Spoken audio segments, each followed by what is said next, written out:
Oh, pas banget kan. Gunung ini kayaknya Sindoro ya. Sindoro langsung gunungnya tuh. Luar biasa, alhamdulillah. Bersyukurlah yang berada di sini, nikmat Allah yang diberikannya, keagungan cipta Allah luar biasa. Hanya Allah yang mampu melukiskan seperti ini, menciptakan gunung. Allah lah yang kuasa, makhluk tak kuasa. Oke, assalamualaikum warahmatullahi wabarakatuh. Kita pagi ini berada di Kampung Kawah, bersama Kampung Kawah, Kali Biru.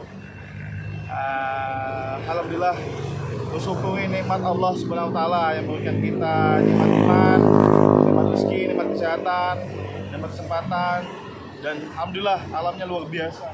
Lihat gunungnya luar biasa kan.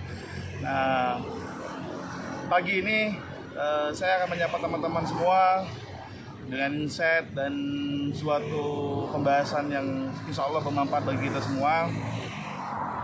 Di hari Senin, hari yang luar biasa, hari beraktivitas, hari yang bersemangat, di tanggal 15 November 2012. 2 bulan lagi sudah di penghujung tahun, luar biasa. Kita refleksi ulang apa aja yang telah kita lakukan di tahun ini dan di tahun ke depan akan apa yang akan kita lakukan. Ya, kita mulai melihat kinerja kita, kinerja usaha kita melalui proses-proses yang ada. Biasanya kalau kami di Tanaka itu namanya ada rapat kerja tahunan yang dilaksanakan di akhir tahun. Apa aja sih yang dibahas? Biasanya kita membahas pertama objektif, positioning audit, dan target activity plan. Nah, jadi ada 5 tadi, ada objektif, ada positioning audit, ada target, ada activity plan, ada 4 ternyata ya, 4. Ada 4, ingat. Objektif, positioning audit, target yang akan dicapai di tahun depan, sama activity plan di tahun depan mau ada apa, misalnya Q1, Q2, Q3. Nah, kita akan bahas satu-satu. Pembahasan positioning audit atau objektif ataupun target itu melalui 5 pilar biasanya kami pakai, sama 1C, 5 pilar, 1C. P yang pertama, produk, karena kita berkaitan dengan produk. Yang kedua, P yang kedua adalah place, tempat atau kemasannya. P yang ketiga adalah price, harga. Ada nggak harga yang terbaru atau ada perubahan harga? Nah, itu pasti ada. Yang keempat adalah promotion. Arti di sini promosi kita bagaimana, baik itu offline sama online. Yang terakhir adalah people. Nah, people ini yang paling utama sebetulnya dalam usaha, dalam bisnis kita. Karena kalau orangnya tidak baik, tidak bagus, mau sebaik apapun produk kita, mau sebagus produk apapun kita, kalau people yang masalah, apa salah? Oke? Jadi C-nya 1 adalah customer. Kita ulangi. Pertama ngomongin place, tempat, produk kita, price, harga, promotion. Setelah itu baru ngomongin people. Nah, ini bisa dibalik-balik sebetulnya. Bisa dibalik-balik, tidak harus ngikuti urutan ini. C-nya adalah customer. Customer kita mau diapain? Oke, kita bahas satu-satu dari objektif dulu. Objektif itu membahas tentang kondisi kita tahun ini atau tahun lalu yang sudah berjalan. Objektif biasanya isinya tentang target-target yang tahun lalu yang belum dicapai dan yang sudah capai. Misalnya berkaitan dengan angka. Rata-rata objektif itu mengeluarkan angka-angka. Dan mengeluarkan angka-angka itu baik angka-angka dalam bentuk misalnya tahun lalu di Tanaka online-nya berapa, offline-nya berapa, Tokopedia berapa, Shopee berapa, Bukalapak berapa. Biasanya begitu. Kalau di selanjutnya ngomongin positioning audit itu membahas aktivitas-aktivitas apa yang telah dilakukan di tahun ini atau tahun yang sebelumnya. Aktivitas misalnya tadi di People kita ada rekrutmen, sekarang karyawan berapa jumlahnya, nah itu. Produk kita apa aja kemarin, ada Honda, ada Yamaha, ada Honda mobil, ada apa lagi ya, Toyota. Nah sekarang penambahan di tahun besok apa gitu, itu nanti ditarget. Selanjutnya ngomongin target itu kita targetkan per itemnya. Misalnya tadi targetnya ngomong flash, alhamdulillah Tanaka akan pindah tempat dari tempat satu ke tempat berikutnya, yaitu ya kita upgrade tempat kita. Selanjutnya ngomongin kemasan, packing. Kemasan tadinya pakai plastik, sekarang pakai yang kita akan buat adalah standarisasinya warnanya abu-abu, jadi memang langsung pakai tempat packingan gitu.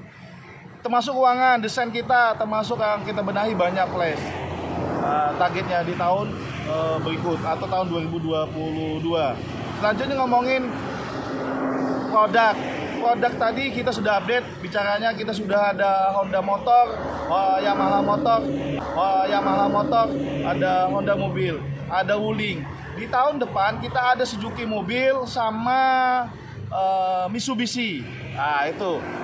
Dan kita akan ada namanya produk baru untuk gamis, ada Yakoko dan Yahaija, itu di tahun berikutnya. Bicara selanjutnya tentang price, harga di tahun ini kita tidak ada perubahan, baik itu seragam yang sudah ada atau seragam yang belum kita lakukan atau yang mau kita lakukan, harganya sama price-nya, karena perubahan kenaikan kain tidak signifikan, jadi masih bisa harga sama dengan harga sebelumnya. Setelah ngomong price, kita ngomongin adalah promotion. Di sini kita ada 2, online dan offline. Nah sekarang sudah ditambah digencar-gencar, kita akan melakukan adalah booth campaign namanya. Jadi kita ke kampus-kampus, apalagi sekarang sudah new normal, kita akan melakukan ke kampus-kampus, ada Muhammadiyah, kampus UMY, ada kampus UGM, dan ada UNJ. Itu akan kita lakukan di tahun depan. People di tahun ini luar biasa. Alhamdulillah karyawan itu di tahun depan penambahannya sekitar 30 sampai 50-an. Untuk jahit saja, untuk kita program gamis itu 30 tukang jahit. Masih ada ngomong cutting, masih ada ngomong puisi, ada ngomongin yang buat pola dan yang buat sampel, itu banyak. Jadi di tahun depan insya Allah kita siap berlari di new normal. Semoga Allah memberkahi kita dan memberikan yang terbaik untuk kita. Oke, aktivitas selanjutnya bicara terakhir yang keempat, activity plan. Activity plan biasanya kita bagi 4 kuartal. Q1 fokus di apa, Q2 fokus di apa, Q3 fokus di apa, Q4 fokus di apa. Kalau Q1 memang Tanaka fokus di people dan produk. Q1 itu kebanyakan fokus di people dan produk. Sama di Q2 pun kita fokus di produk, apalagi kita mau persiapan di tahun ajaran baru. Di Q2 itu fokus di produk. Q3 fokus di produk dan promotion, kejar-kejaran. Jadi gitu. Selanjutnya ngomongin promosi, yaitu langsung promosi dari Q1 sampai Q3 itu pasti sampai Q4 pasti ada namanya promotion. Demikian itu dari saya. Semoga bermanfaat. Insya Allah kita menyongsong tahun depan dengan semangat penuh gembira. Semoga Allah memberikan yang terbaik. Yang kita lakukan adalah ikhtiar, prosesnya yang kita lakukan, hasilnya serahkan kepada Allah SWT, karena Allah lah yang menentukan yang kita lakukan. Prosesnya kita bisa kita maintain, hasilnya biarkan Allah yang menjawab, biarkan Allah yang memberikan, biarkan Allah yang memberikan rezeki kita. Kita hanya bisa biarkan Allah yang menjawab, biarkan Allah yang memberikan, biarkan Allah yang memberikan rezeki kita. Kita hanya bisa melakukan yang terbaik, yaitu ikhtiar, prosesnya. Jangan melihat hasilnya saja, tapi lihatlah prosesnya juga. Salam hangat dari saya.